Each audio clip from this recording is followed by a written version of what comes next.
Feed efficiency is one of the hottest topics in cattle breeding right now. Consumers are demanding lower methane emission from agriculture, and up to 88% of the variable costs on a dairy farm relates to feeding the cows. But how do you actually become more feed efficient as a farmer? How can you save feed costs, reduce climate impact, and improve the welfare of your animals? To give you the best advice on feed efficiency and to tell us more about the new CFIT technology and the Saved Feed Index, I've invited two experts to join me in the studio. Lassen, PhD and Senior Project Manager, and Anders Levring, Chairman of the Board, VikingDanmark, and owner of 2 dairy farms. This is the BreedCast, produced by VikingGenetics. I'm your host, Louise Rønn. Hello and a warm welcome, Jan and Anders, and thanks for joining us today. Thanks for inviting us. Yeah, thank you. Wonderful. Well, Anders, let's start with you. Why is feed efficiency a hot topic in dairy farming today? Yeah, when you're a dairy producer today, you need to look into the agenda in our society, and there is a clear agenda on climate and environment, and we as a dairy producer, we need some tools to play into that role and give some value into climate and environment, and I think CFIT can be one of the tools we can use as dairy farmer. Maybe not right now, just in the beginning, but in the future it will be a major role for CFIT to play in that agenda. And we'll hear just in a sec more about the CFIT technology that you're referring to. But just fundamentally, why is feed efficiency relevant to the individual farmer? Why should I care about feed efficiency on a sort of a farm level? Because it's feed efficiency is important for us as farmer. We know in our herd we have cows which produce the same amount of milk, but we definitely know as farmer they have a different feed intake, and we need some tools to pick out the most efficient cows, because it have an impact on our economy on the farms to be more efficient, lower input and higher output. What do you think is preventing farmers today from becoming more feed efficient? Because the tools ain't available until now, but it start now, and we look into a future where we have tools to handle feed efficiency. Until now, we haven't on individual cows haven't had any tools to select the best cows from feed efficiency. Jan, you've worked with feed efficiency in agriculture, with universities and other sciences, actually for more than a decade now. What do you see that a farmer can save in terms of money and also methane emission? Yes, so if we look at those two components separately, then trials from research farms show that if you take the cows that are being measured at the research farm and you look at the most efficient versus the least efficient, then there will be more than 200 euros to save per cow per year. And that's a substantial amount of money if you take that to a full cow herd for a single farmer. So for the feed efficiency, there's definitely money to save. And for the methane emission part, we have seen... we believe that the initiatives that we are making here in VikingGenetics, in a 10-year span, the effect of that will be equivalent to taking away 50,000 diesel cars from the streets. And the reason why we can do something is that we already know that there is a genetic variation for these two traits here, and that genetic variation is essentially what we are exploiting in our selection among the bulls that we have here in VikingGenetics. So to me, it sounds like there is a win-win because there is money to save. I think there's not just a win-win, there's a win-win-win, because we both have we can see that if we select the animals that are most efficient and improving the efficiency, we will also see that they will actually get a higher production. So that means that both the income will increase, but also the input will decrease. And then on top of that, at least what we have seen so far is that there will be no negative consequences on health traits and reproduction traits and longevity, etc. So that means that essentially it is a win-win-win. Because that was one of my questions. Are there any negative side effects from actually focusing on feed efficiency? Not as we speak. Of course, that's something we need to follow, and it's something that as Anna said before, it's something that we haven't had the tools to exploit because there simply has been too little data on individual level. But we see that for the future it might be a possibility. Okay, so it sounds like there's great potential for better feed efficiency, both for each farmer and the industry in general. Let's look at some of the new technologies and solutions to improve the feed efficiency overall. You've both been part of the CFIT technology project and the Saved Feed Index, actually from the onset, more or less. Jan, if maybe we start by explaining what is CFIT, what does it stand for, and what's the project all about? Yes, so CFIT, that's an abbreviation for cattle feed intake. So we have chosen this abbreviation because the FIT part tells us that of course with the cattle feed intake we want to improve feed intake, but with the FIT we also want to make the cows more fit. So also using it for management decisions on farm. So it's based on 3D camera technology, and it's the focus area has been threefold for now. We want to use the setup for identifying the cow while she is in the herd, based on pictures of the back of the cow. Then we want to quantify the amount of feed that she's eating during a day. And that is done by starting we take pictures 24/7, but then what we do is that before a cow is entering her head into the gate to eat, then we take a picture of the surface of the feed, and then we let her eat. When she then takes her head out again, we take a new picture of the surface, and then we subtract these two images from each other, and by that we can quantify the amount of feed she's eating at every meal, any day, any month, any year. And that's unique and patented. Then the third string is on predicting body weight, and we can do that with quite high accuracy today, also based on taking pictures of the back of the cow. Then we can compare that to scale measurements of the body weight of the cow, and we then do quite precise prediction of body weight. That's essentially the technology, and separately, those three components, that's definitely not easy. It's complicated, but the big complicated thing, that is to make this into a system that works 24/7.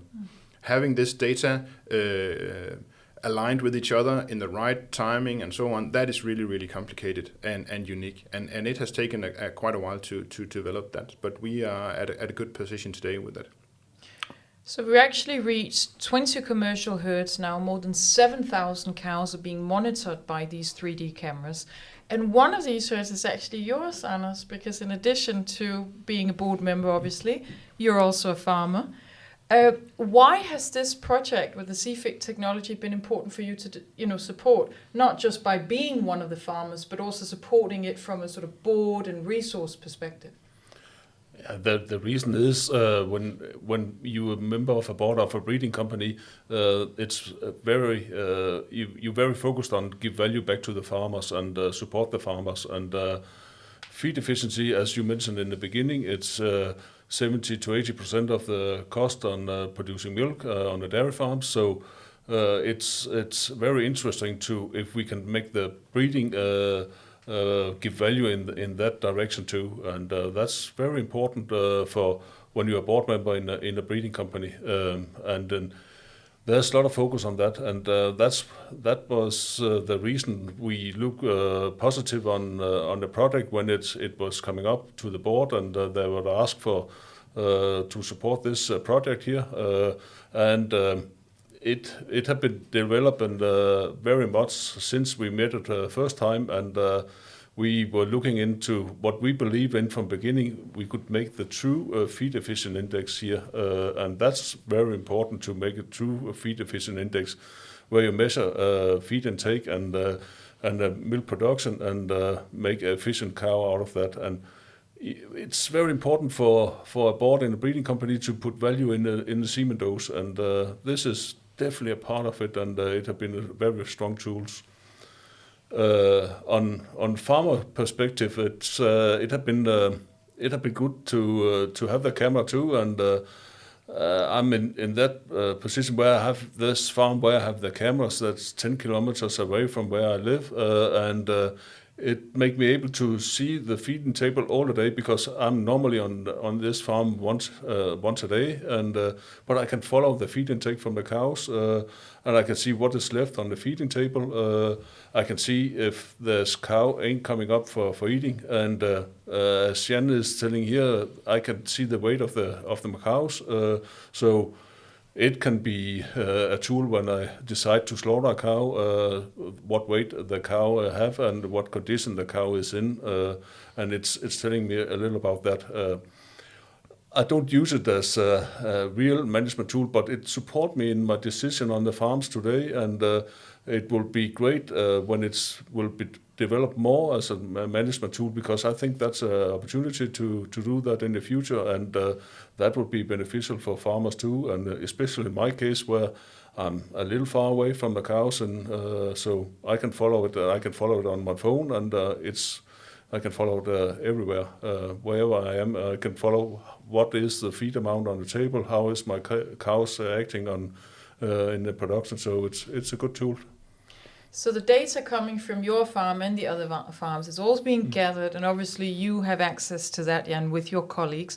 We have a question from one of our listeners. This came in from Dylan, who texted us on Facebook when we announced we were doing this episode. He says, how is feed efficiency actually calculated? Yes, that's a really good question, Dylan. So, and the answer is not straightforward, but I'll try to guide you through it here. So it's the safety index, feed index, is essentially split in two parts. One part is covering the cost for maintenance, you can say. So we know that a cow that has a high body weight will eat more than a cow that is smaller. And you have to correct for that. That's one part. The second part is that you also know that there is a metabolic efficiency, as we call it. So that means that a cow is using whatever energy that gets into the body of the cow, she's using that for production. And here production is mainly the milk production. And then we correct the feed intake for that, and then we can see how much is actually left. And we call that the saved feed. So she is the cow is if she's eating less than we expect, then she's efficient. If she's eating more than we expect to produce this amount of milk, then she is less efficient. So we use those two components into a combined index, and then one thing that is very important is that we have the data throughout lactation. So and both the research data that we have, but also the data that we get from the CFIT farms, they provide this information throughout lactation, because also previous studies shows that that feed intake in early lactation, in mid lactation, and late lactation, that is not the same trait. So if we only have data from mid lactation, we will actually we could end up in a situation where we actually harm feed intake in early lactation. And that is actually more or less the worst that can happen. Because in feed intake in early lactation, that is really crucial for the cow to get a good start of lactation. So that's the way we have set up the index. The index, I believe, is the right way to put up an index. And had I had 1 million cows with data, I would have put the index up in the same way. But today we only have these few thousand cows, so the reliability can still be improved. But the index, I believe, is the right way to set up this index. And the saved feed index that you mentioned was launched relatively recently. And actually, when go in and looking through bulls, it's actually one of the things that I, as a farmer, can go and look for. Why is this a useful tool, Anders, to farmers to all of a sudden have a saved feed index? That's because we as farmers we need to deliver in the demand from our suppliers, and where we deliver our milk. The dairy companies they ask for climate and environment improvement, because they have some goals they put up, and it is important for them. And when it's important for them, it's important for the farmers too. we need to deliver in climate check to slaughterhouses too, and to dairy plants. So it's very important we deliver in this agenda here, and we need to improve to fulfill the goals it's put up for farming. One more thing is important. That's to avoid too much political ventilation. It is very important. We do some action, our farmers ourselves. Otherwise, the pollution will come and help us to do it. And I think it's important we take that agenda and believe in license to produce. That's one way we can do it here. And feed efficient is definitely a tool where it's beneficial to have this. And actually, the only tool we can use right now. In the future, there will maybe come more, but we know we have CFIT right now, and we develop CFIT, and it will be crucial. We have that in the future too. And we have one more question actually from one of our listeners. Dylan was from the UK. This is from Fleming in Denmark, who also wrote us. And maybe this one is for you, Jan. He's asking, are some cattle breeds more feed efficient than others? For instance, Holstein compared to the Viking red cow? Also a good question. It's competent listeners we have out there. So thank you for the question here, Fleming. And it's a relatively simple question, you can say, but the answer is very complex. I think it depends a little bit. It depends on many things. So if you have the color of the breed in your heart, I think no matter what I will tell you, it'll be difficult to persuade the farmer and to change this color in his heart. And you can come up with arguments for the one breed being more efficient and better than the other. I think it's also in the same way as you can say that the Nordic Total Merit Index is complex, then also feed efficiency is complex, and it's based on many sorts of information. If you just take it to the bone and say how many kilos of milk can you produce per kilo of, say, dry matter intake you get in, then many would probably say that the Jersey could be a little bit more efficient than the other two breeds. Because they're a little bit larger, so they will eat more for maintenance. But if you have to take in both, for instance, how you produce meat for the future, then I think the picture will turn around. Also, if we have to focus, as Anders has also been talking about, how does this license to produce look in the future, we will probably see that cows in the future will eat feed that has less quality and is more variable. Then I'm not sure that these milk-based breeds will do best. I would then probably think that the dual-purpose breeds would do better. So I think there's many ifs in this. I think the variation is larger within breed than it is between breeds, and I think that kind of that probably sums my answer down to that. I think you can come up with arguments if you want to that will qualify one breed over another, but I think the main point here is that there's larger variation within breed than there is across breeds.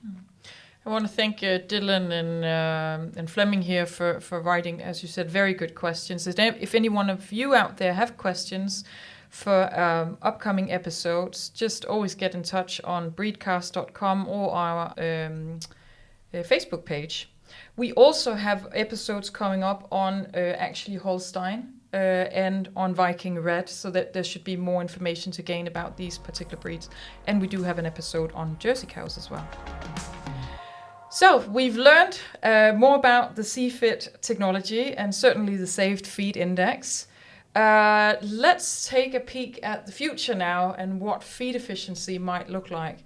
Anders, from your perspective, what do farmers need to be prepared for within this very exciting but also fast-growing field of feed efficiency, let's say within the next 5 to 10 years?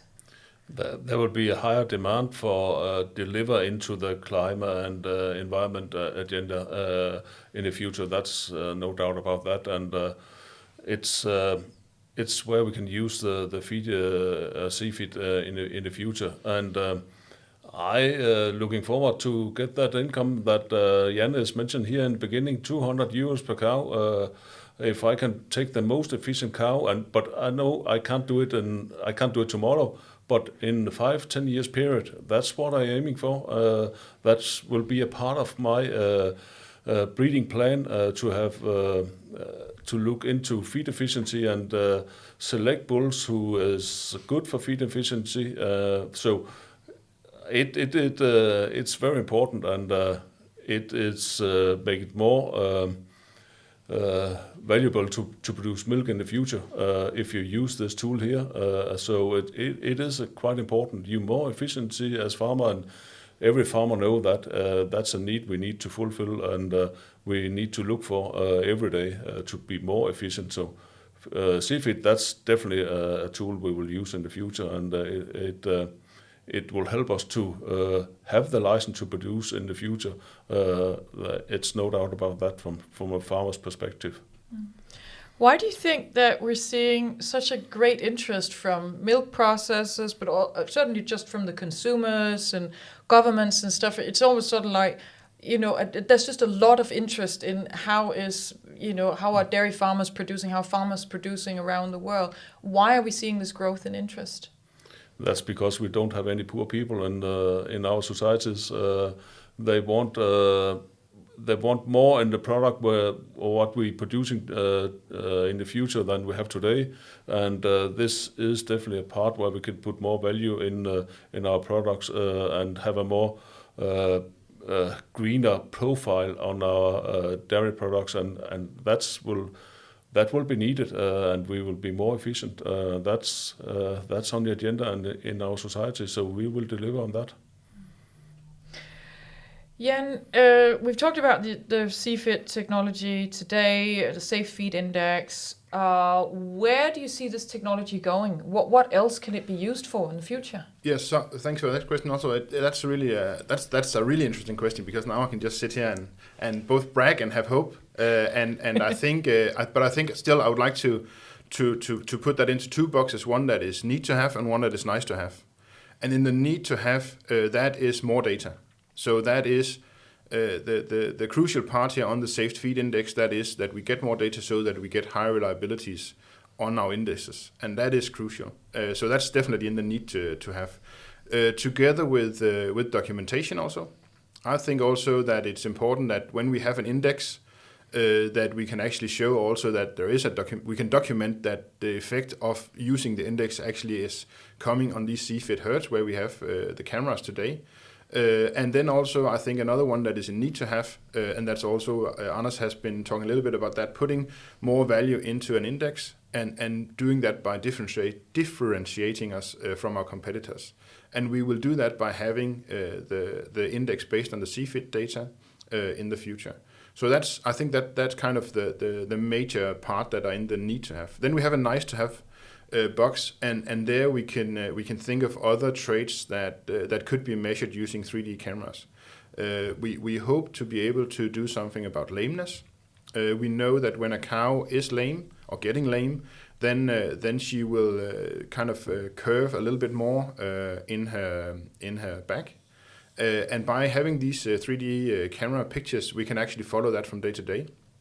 And our hope is that we'll be able to kind of predict lameness before it occurs, because that's also a huge cost for the farmers. If a cow gets lame, it's really crucial for the cow and expensive for the farmer. So if we can point out these cows before they get lame and they can actually do something before they get lame, it'll be a much better situation. So I think that's the major part that we have in the nice to have box, but also together with something about eating behavior. Because we have this 24/7 surveillance, we can use that data to say something about social hierarchy in the herd and the eating behavior. And it might be something that you could say is a little bit more fluffy and something, how can a farmer actually make money on that? But I think actually that could provide more information to the farmer than we think as we sit here, because the hierarchy is there. There's no need to discuss that. That's a given, but it's hard to quantify if you don't have the information, and that's something that we'll be able to have through the CFIT technology.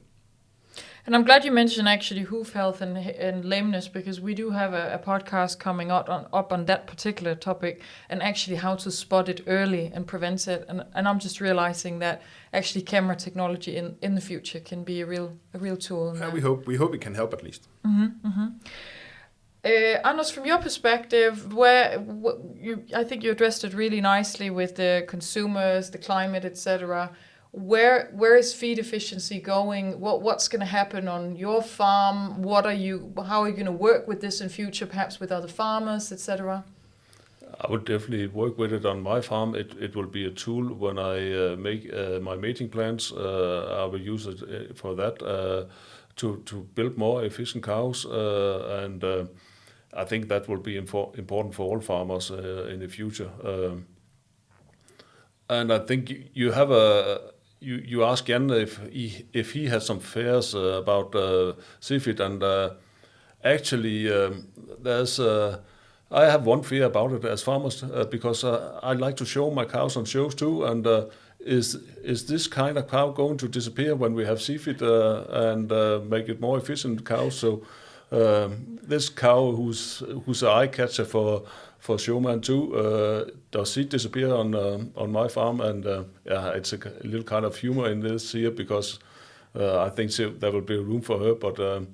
The cow who don't produce well, she won't be so common in the herd in the future when we have the CFIT. I'm quite sure on that. So I need to have some attention everywhere, some elsewhere than shows. So yeah.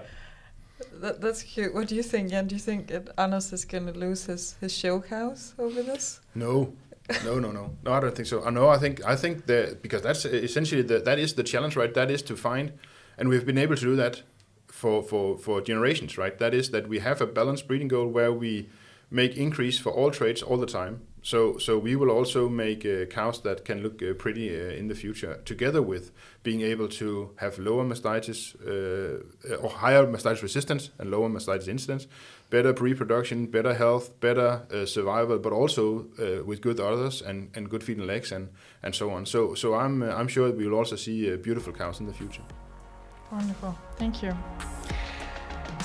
That's all for the BreedCast today. Thank you so much for joining. I want to thank our experts, guests, Jan and Anders, who took us through sort of the challenges and trends around feed efficiency, how you as a farmer can become more feed efficient, what the new technologies are all about.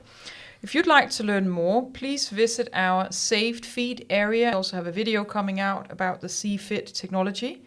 Thank you again, Jan Lassen and Anders Levring, for sharing your knowledge and insights with us. Thank you to everyone out there for listening.